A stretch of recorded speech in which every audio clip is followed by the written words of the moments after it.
Moments in KISStory.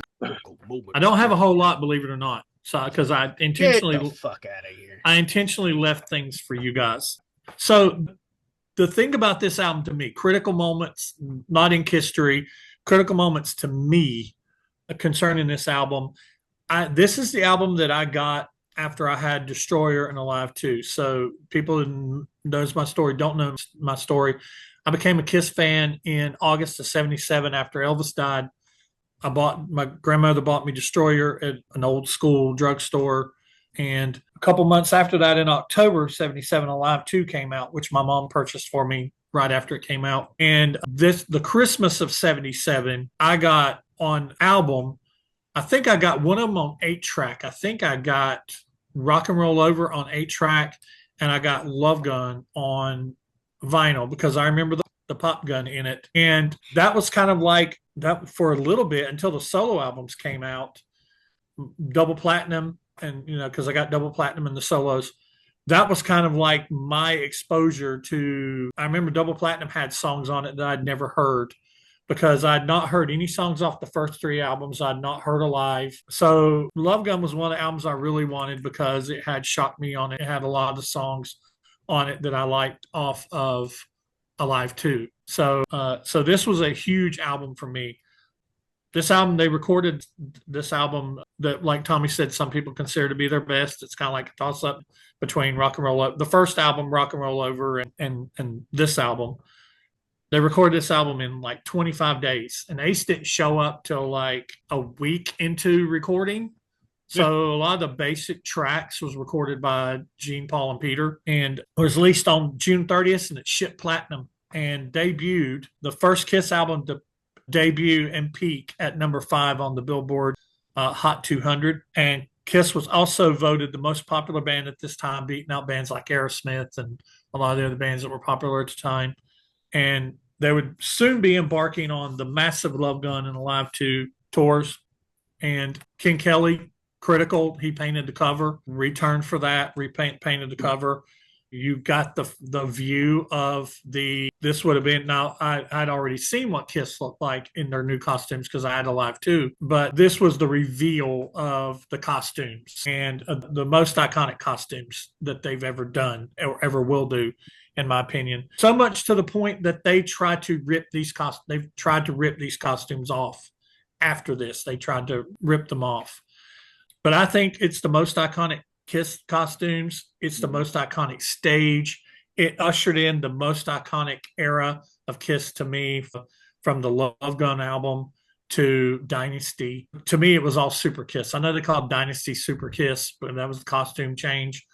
But to me, this was Kiss in their zenith. This was Super Kiss. This was the propulsion of them to the top of their game, building off what they had done with Alive and Destroyer and Rock and Roll Over. And to me, it is not a perfect album. It is not a perfect album, but it is probably one of my favorite Kiss albums. And I mean, Ace finally sings. Ace, enough said. It's critical blue Kool-Aid. Because I was going to say it later on, but I will say it now. I'll go ahead and say it now. That Ace singing on this album launched a solo career. It was the catalyst and the infancy of what he would go on to create the best solo album of the 78 solo albums. Sorry, Paul fans, that he would have this solo career that still extends to this day in 25 that he started in 77. So, and is still touring.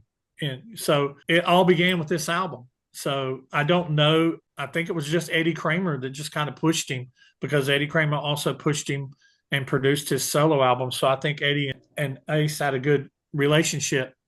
So I think he trusted Eddie, and Shock Me is what, if you get this album for anything, you should get this album for Shock Me, in my opinion.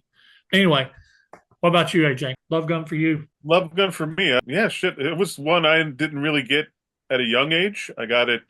My story with Love Gun is I had a poster. I had the Love Gun poster that you could find on eBay, and I think our buddy Rick has it. I had it on my wall, 5 years old, and it was, behind me on the wall on my bed. and every night it would fall on me, and it would scare the shit out of me. And then I tried to. My mom wouldn't let me put thumbtacks in the wall, so just said shitty tape.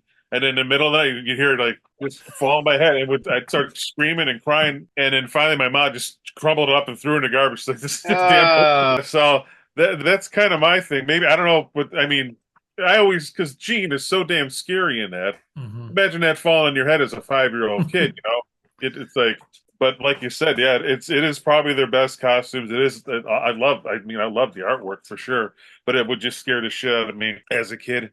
And I didn't really listen to the whole thing until probably when I started getting them on tape in the late '80s. When Kmart would have those Super Saver ones or whatever. Mm-hmm. Then I finally got to listen. But I heard plenty of songs off of it from Overtime and Alive 2 and all that because Alive 2 was like my first album I got. So. But yeah, it's like you said, not perfect, as I'm sure we'll cover, but it's a solid album for sure. And then, like you said, also you just said everything, Brent. I mean, fuck it. I mean, I honestly tried not to. I think that's fine though, because I'm not good at like speaking or words in English and stuff like that. And I think the popularity though surely of Shock Me. I mean, look what they did to the next 2 albums. With Dynasty and Unmasked, and then the success of his solo album. But yeah, Ace is pretty badass. So it was definitely the launch pad for him for sure, like you said. But good stuff. See, and you wrapped it up so nicely at the end. You put a nice bow on it. With a nice little nugget of just launched it into look at what he did on Dynasty and Unmasked. See, don't do that.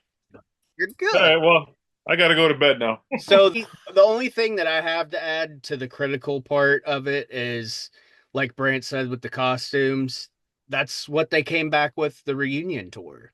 They had the Love Gun costumes on, not Destroyer. And there's people who love the Destroyer costumes, which, I mean, I'll give it. I think Gene's Destroyer costume, possibly his best. But like with Love Gun, Ace, he stands out so much on this. Yeah. And it starts with that cover. And as we're blowing Ace, like you said, Shock Me being that. But the one critical moment that kind of leads into this album being done, and they were seen in their Destroyer outfits when this happened, but the Marvel comic, we just had the anniversary of that with the blood and the ink and all that, even though it's said that actually went into a Sports Illustrated. But what band had a Marvel comic in 1977? That is insane to this day. And I mean, everybody even knows the comic cover. That image is ingrained in all of our brains as KISS fans.